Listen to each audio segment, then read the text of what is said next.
Alberto Ñecco is Executive Director of ProInversión, Peru's private investment promotion agency. It recently completed an international roadshow promoting a portfolio of 50 public-private partnership projects to help plug Peru's $160 billion infrastructure gap. How do you work with international partners to make investing in Peru a simple and efficient process? We work very closely with investors. In the agency, we have a whole division that is entirely in charge of investors outreach and investor relations. We are the point of contact, I wouldn't even say the point of entrance for foreign investors that come into the country. We have a very friendly and supportive legal framework for investors to come in, and we have devoted professionals that develop a client relationship role with the investors and guide investors in their way into the country. Mostly investors for PPP or infrastructure projects, but also investors in general that just want to bring capital to Peru. What makes Peru an attractive and secure destination for international investment? Peru has very solid foundations for investments. One of our main strengths are our macroeconomic foundations.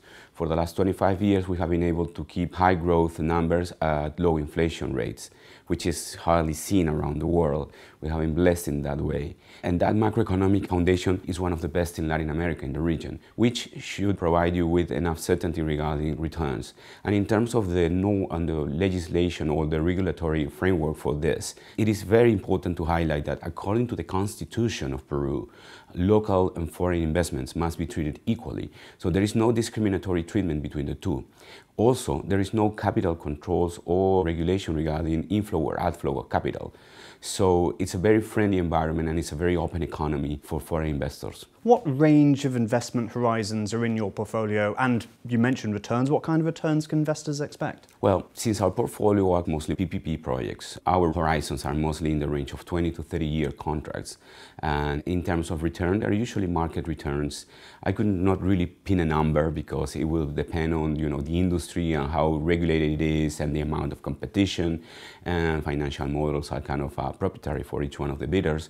But I would say they must be very decent because we have an increasing competition for each one of our projects. What other questions have you been addressing on your roadshow? What are the top 3 things that investors want to know? Well, investors are usually concerned about political risk. And for somebody that does not know the country, it is a fair concern. It's important to highlight that for the last 25 years, regardless of the ruling party, we have maintained a very stable and sound macroeconomic policy and economic policy, an open economy, a liberal economy, market-oriented. And in that sense, I guess it's just about getting to know the political risk and getting to know the country. There are also questions around what kind of portfolio do we bring to the table.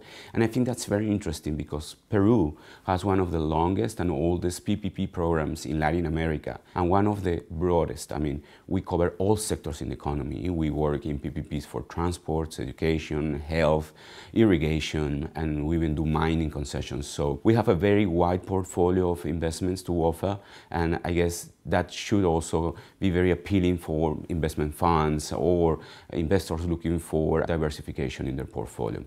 And I would lastly say there is always a question around the capacity of the government to deal with private investors and private counterparty. And as I just said, Peru has a very long-standing PPP tradition. So there are a lot of PPPs already working. In Peru, Spanish companies have been present for quite a long time now, and they are actively and they're already operating projects in highways, infrastructure, in water and sanitation, etc.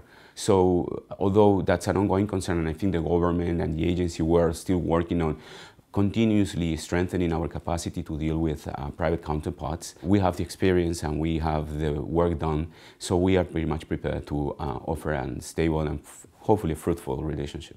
Alberto, thank you very much. Thank you. We're running our own roadshow with ProInversión. On European CEO, you can learn more about the projects in the agency's portfolio, while on the new economy, we're discussing ProInversión's sustainability. Go to proinversion.gob.pe to find out even more. Thank you for watching, and please subscribe.